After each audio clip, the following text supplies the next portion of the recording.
GS centre math solution YouTube channel में आप सभी का स्वागत है। आज के इस वीडियो में आज मैं आप लोगों को बताने वाला हूं छत्तीसगढ़ के निर्माण की प्रक्रिया को बताने वाला हूं। फिलहाल निर्माण की जो प्रक्रिया है वो तो मैंने बता दिया है कि संसद के माध्यम से कैसे हुआ। इससे पहले कुछ आंदोलन भी हुआ है ना, तो इसके लिए किन लोगों के द्वारा आंदोलन लड़ा गया है, कैसे लड़ा गया है और ये प्रक्रिया क्या है, तो ये पूरा प्रक्रिया आज हम यहाँ पे इस वीडियो में आपको मैं बताने वाला हूँ। तो चलो शुरू करते हैं। तो यहाँ पे 6-7 व्यक्तियों के बारे में जिक्र करूंगा। उन व्यक्तियों का नाम याद करना। पहले व्यक्ति का नाम मैं बता देता हूँ। देखो कौन कौन से व्यक्ति हैं। एक तो है सुंदरलाल शर्मा है, दूसरा है ठाकुर प्यारेलाल है, तीसरा है डॉक्टर खूबचंद बघेल, चौथा है ठाकुर रामकृष्ण सिंह, पांचवा है शंकर गुहा नियोगी, छठवा है पवन दीवान और सातवां है रवीन चौबे। तो इन सब के बारे में हम आज पढ़ने वाले हैं। नाम याद रखना है। नाम इसलिए बता रहा हूँ क्योंकि यहाँ से जब प्रश्न आते हैं ना तो आप लोग नहीं बना पाते, क्योंकि नाम ही नहीं पता आपको तो क्या होगा। ठीक है, बनेगा ही नहीं, आप सभी को पता है। तो हमें नाम ज़्यादातर जानना ज़्यादा जरूरी है। तब हम इनके द्वारा क्या क्या कार्य, क्या क्या क्या संघ, क्या क्या महासभा हुआ, हर चीज के बारे में हम पढ़ने वाले हैं यहाँ पे। तो स्टार्ट करते हैं। सबसे पहले हम यहाँ पे देखने वाले हैं मानचित्र को। तो देखो मानचित्र के बारे में पढ़ने वाले हैं। तो पंडित सुंदरलाल की कहानी पहले पढ़ने वाले हैं। पंडित सुंदरलाल ने क्या क्या किया। तो पंडित सुंदरलाल शर्मा ने 1905 में मानचित्र बनाया इन्होंने। और मानचित्र बनाया तो इन्होंने किन किन राज्यों को रखकर मानचित्र का निर्माण किया। तो यहाँ पे मैं आपको बता देता हूँ। यहाँ पे देखो कोरिया है, चांग बखार है, उदयपुर है, सरगुजा है, जसपुर को इन्होंने शामिल किया। 1905 में जब इन्होंने चित्र का निर्माण किया तो उन्होंने कहा कि कोरिया राज्य, चांग बखार राज्य, उदयपुर राज्य, सरगुजा और जसपुर को इन्होंने शामिल किया। उस समय ये जिला नहीं था, उस समय क्या था, उस समय ये राज्य थे। राज्य मतलब राजघराना, और राजघराना के मतलब जितने गांव उसके अंतर्गत आते हैं ना, वो सारे गांव मिलके क्या बनता था, एक राज्य बनता था। पहले राज्य हुआ करता था, पहले जिला नहीं हुआ था। ये तो बाद में प्रक्रिया हुआ ना, जब हमारा देश अलग हुआ, बहुत सारे चीजें जो अंग्रेजों के द्वारा किया गया तब ये अलग अलग हुआ। उस समय ये राजवाड़ा था, राजघराने थे। तो इन राज्यों को उन्होंने क्या कहा कि इन राज्यों को 1905 में नक्शा में शामिल किया। कोरिया है, चांग बखार, उदयपुर है, सरगुजा, जसपुर। ये जो प्रश्न है ये व्यापम लेवल का नहीं है, पीएससी लेवल का है। यहाँ पे मैं पीएससी लेवल का भी क्वेश्चन ऐड कर दिया हूँ। अच्छी बात यह है कि अगर आप पीएससी दिलाना चाहते हैं तो ये क्वेश्चन आपको देखने को मिलेगा। पीएससी में कई बार आ चुका है ये प्रश्न, तो इसलिए मैंने यहाँ पे ऐड कर दिया है। ठीक है, व्यापम का नहीं है ये, बिल्कुल व्यापम का नहीं है, ये सिर्फ पीएससी का है। तो 1905 में पंडित सुंदरलाल शर्मा ने इन पांचों राज्यों को मिलाकर एक चित्र का निर्माण किया। अब पंडित सुंदरलाल शर्मा के बारे में कुछ ऐसी बातें मैं बताने वाला हूँ जिनको आप नहीं जानते। देखो पंडित सुंदरलाल शर्मा को महात्मा गांधी ने अपना गुरु कहा है। अब गुरु क्यों कहा है भाई, महात्मा गांधी तो इससे बड़ा है। मतलब महात्मा गांधी को पूरे देश में मानते हैं, और पंडित सुंदरलाल शर्मा जो है वो एक छत्तीसगढ़, बस मान लो एक छोटे से राज्य जो पहले छत्तीसगढ़ बना भी नहीं था उसके लिए लड़ाई लड़ रहा है, उनको इन्होंने अपना गुरु कैसे माना। ये कहानी काफी इंटरेस्टिंग है, चलो मैं आपको बताता हूँ। पंडित सुंदरलाल शर्मा ने एक संकल्प पारित किया था, मतलब एक संकल्प लिया था कि मैं हरिजनों को मंदिर में प्रवेश कराऊंगा। तो जितने भी बड़े लोग थे उनको पता चल गया कि मंदिर में जो है हरिजनों को प्रवेश कराने की बात चल रही है पंडित सुंदरलाल शर्मा के द्वारा। तो पंडित सुंदरलाल शर्मा के द्वारा इस तरह से बात चल रही है, ये सोच के जितने भी बड़े लोग हैं, और जिस मंदिर में प्रवेश कराना था वो महामाया मंदिर था, तो महामाया मंदिर वो सबके सब पहुंच गए कि चलो आओ देखते हैं तुम कैसे इन हरिजनों को प्रवेश कराते हो मंदिर में। तो वहां पे बहुत भीड़ लग गया, जितने भी बड़े लोग थे सब आ गए कि हरिजन किसी भी आधार पे मंदिर में प्रवेश नहीं होना चाहिए।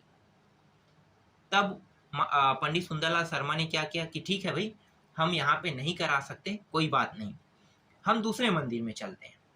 तो वो चले गए दूसरे मंदिर, राजीव लोचन मंदिर में गए, और राजीव लोचन मंदिर में जाकर हरिजनों को वहां पे प्रवेश कराया और जनेऊ धारण करवाया उनको। तो इस तरह से ये बात जब महात्मा गांधी को पता चला ना, तो महात्मा गांधी ने कहा कि जो चीज मैं करना चाहता था वो मैं नहीं कर पाया और मेरे से पहले तुमने कर दिया, इसलिए तुम आज से मेरे गुरु हो।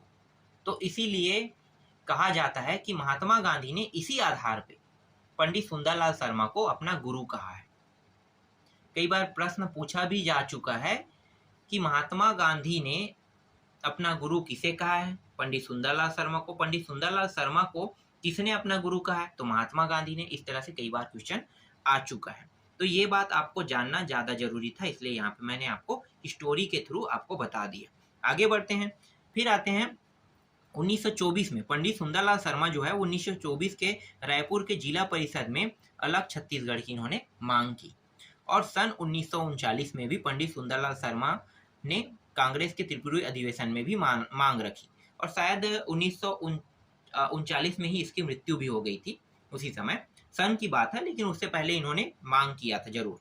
तो सन 1939 में पंडित सुंदरलाल शर्मा ने कांग्रेस के त्रिपुरी अधिवेशन में अलग छत्तीसगढ़ की मांग रखी। और इसी तरह से रायपुर में भी जिला परिषद में भी अलग छत्तीसगढ़ की इन्होंने मांग रखी। इस तरह से पंडित सुंदरलाल शर्मा के बारे में हमने कुछ जानकारी जाना और आपको अच्छे से समझ में आया भी होगा। अब आते हैं ठाकुर प्यारेलाल के बारे में। ठाकुर प्यारेलाल ने ऐसा कुछ खास तो किया नहीं है, एक शोषण विरोधी मंच बस का गठन किया इन्होंने, तो इसको जान लेते हैं। और ये जो शोषण विरोधी मंच जो है ये प्रथम संगठन था, इससे पहले और कोई संगठन नहीं बना था। सबसे पहले संगठन बनाने वाले व्यक्ति जो है ये ठाकुर प्यारेलाल है। तो शोषण विरोध मंच का गठन इन्होंने 1946 में किया था। किनके द्वारा हुआ है ये मंच का गठन? ठाकुर प्यारेलाल के द्वारा हुआ था। बस इतना ही आपको इसके बारे में जानना है और कुछ नहीं। दूसरा व्यक्ति भी कंप्लीट हो गया। आगे बढ़ते हैं तीसरे व्यक्ति के बारे में। इसके बाद देखो, रायपुर के विधायक थे, 1955 की बात है ना। तो रायपुर के विधायक थे, कौन थे? ठाकुर रामकृष्ण सिंह ने। इन्होंने भी पृथक छत्तीसगढ़ की भी मांग रखी। ये तीसरा व्यक्ति है। सन आपको याद रखना है 1955। ये सारे प्रश्न पीएससी लेवल के हैं, अभी मैं जो बता रहा हूँ। तो रायपुर के विधायक ठाकुर रामकृष्ण सिंह ने 1955 में भी इन्होंने भी पृथक छत्तीसगढ़ की मांग रखी। तो इस तरह से हमने 3 व्यक्तियों के बारे में जाना। अब जानने वाले हैं डॉक्टर खूबचंद बघेल के बारे में। ये काफी फेमस व्यक्ति है। इन्होंने क्या किया, चलो देखते हैं। तो देखो, डॉक्टर खूबचंद बघेल ने राजनांदगांव में छत्तीसगढ़ महासभा का इन्होंने गठन किया। राजनांदगांव में इन्होंने क्या किया? छत्तीसगढ़ महासभा का गठन किया। और महासभा के सचिव किसको बनाया गया? दशरथ चौबे को बनाया गया। और ये जो छत्तीसगढ़ महासभा, इसका गठन 1956 में किया गया था। काफी बार पूछा गया है कि किस सन में छत्तीसगढ़ महासभा का गठन हुआ, तो 1956 में। सन बहुत कम सभी लोग याद रखते हैं, बाकी चीज याद हो जाता है लेकिन सन याद नहीं होता। तो सन को आपको याद रखना है, इसलिए मैं क्रम से पढ़ा रहा हूँ कि एक व्यक्ति के द्वारा कितने कितने संगठन का निर्माण किया, ये सारी बातें यहाँ पे मैं बताते जा रहा हूँ। तो इन्होंने 2 संगठन का निर्माण किया है। एक संगठन है महासभा, जिनका गठन जो है 1956 में हुआ है। और दूसरा जो संगठन इनका, ये छत्तीसगढ़ भातृ संघ है। ठीक है, भातृ संघ के नाम से किया है और ये 1967 में हुआ था। इसका जो उपाध्यक्ष है उसको इन्होंने बनाया था, द्वारिका प्रसाद को इन्होंने छत्तीसगढ़ मातृ संघ का उपाध्यक्ष बनाया था। इसी तरह से 5वां जो व्यक्ति है ये है शंकर गुहा नियोगी।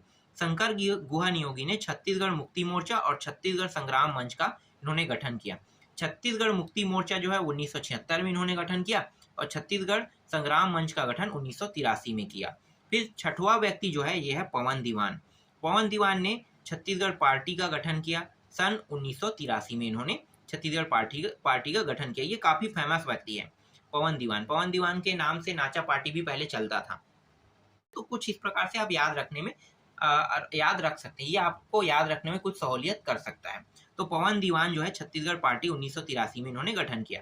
फिर आते हैं रविंद्र चौबे के बारे में। रविंद्र चौबे कुछ हद तक बाकी व्यक्तियों से खास हो रहा है। क्यों खास हो रहा है? क्योंकि इन्होंने एक संकल्प प्रस्तुत किया था जब ये अविभाजित मध्य प्रदेश के विधायक थे। उस समय छत्तीसगढ़ तो अलग नहीं हुआ था, तो उस समय ये मध्य प्रदेश के विधायक थे।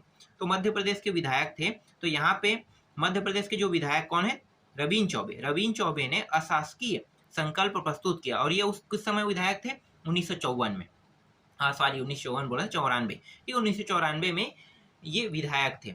तो 1994 के आसपास ये जब विधायक थे, तो उसी समय इन्होंने अशासकीय संकल्प प्रस्तुत किया। अशासकीय का मतलब क्या होता है कि प्राइवेट।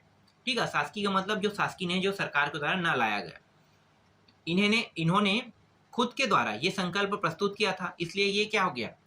अशासकीय संकल्प है। तो अशासकीय संकल्प इन्होंने प्रस्तुत किया और ये शासकीय संकल्प के रूप में कब पारित हुआ? देखो, विधानसभा में छत्तीसगढ़ निर्माण शासकीय संकल्प पारित हुआ 1998 में। 1998 में ये पारित हो गया। तो काफी हद तक कहा जाता है कि इनका योगदान काफी हद तक रहा होगा, क्योंकि इन्होंने अशासकीय तौर पे इन्होंने संकल्प पारित किया और ये जो संकल्प है शासकीय रूप में 1998 में पारित हो गया। फिलहाल इससे पहले कई लोगों के द्वारा इसे अलग करने के लिए कई प्रकार से आंदोलन चले हैं, आंदोलन चलाया है। ऐसा नहीं कहा जा सकता कि उनके द्वारा जो आंदोलन चला है वो खराब है, क्योंकि वो लोग भी उतना ही महत्वपूर्ण है। फिलहाल वो लोग जिन लोगों ने पहले आंदोलन किया है उन लोगों ने इसे आसान बना दिया। तभी तो जब बाद में रविंद्र चौबे के द्वारा जब अशासकीय संकल्प प्रस्तुत किया तब ये आसान हो गया। तो आपको पता चल गया ना कि कैसे कैसे प्रक्रिया हो। उसके बाद तो आप जानते हैं कि 1 नवंबर 2000 को हमारा छत्तीसगढ़ मध्य प्रदेश से अलग हो गया। चलो आगे देखने वाले हैं। इसके बाद यहाँ पे देखो प्रथम बैठक कब हुआ। तो प्रथम बैठक जब छत्तीसगढ़ अलग हुआ तो छत्तीसगढ़ के पास विधानसभा नहीं था, कुछ भी नहीं था। तो इन्होंने क्या किया कि राजकुमार कॉलेज को ही विधानसभा के रूप में, मतलब विधानसभा बना लिया था, समझ लो। अब वही उनका विधानसभा था। तो वहाँ पे प्रथम बैठक हुआ 14 दिसंबर को और अंतिम था 20 दिसंबर को। तो 2000 सन के आसपास की बात है ये, क्योंकि जिस समय अलग हुआ है उसी समय सब चीज़ तो अलग हो चुका था। तो भाई बैठक भी होना है, कितने विधायक है, सब चीज़ को देखना पड़ेगा। तो ये सारी चीज़ें जो है 14 दिसंबर और 20 दिसंबर, 14 दिसंबर को प्रथम बैठक हुआ और जो अंतिम चला 20 दिसंबर तक के चला।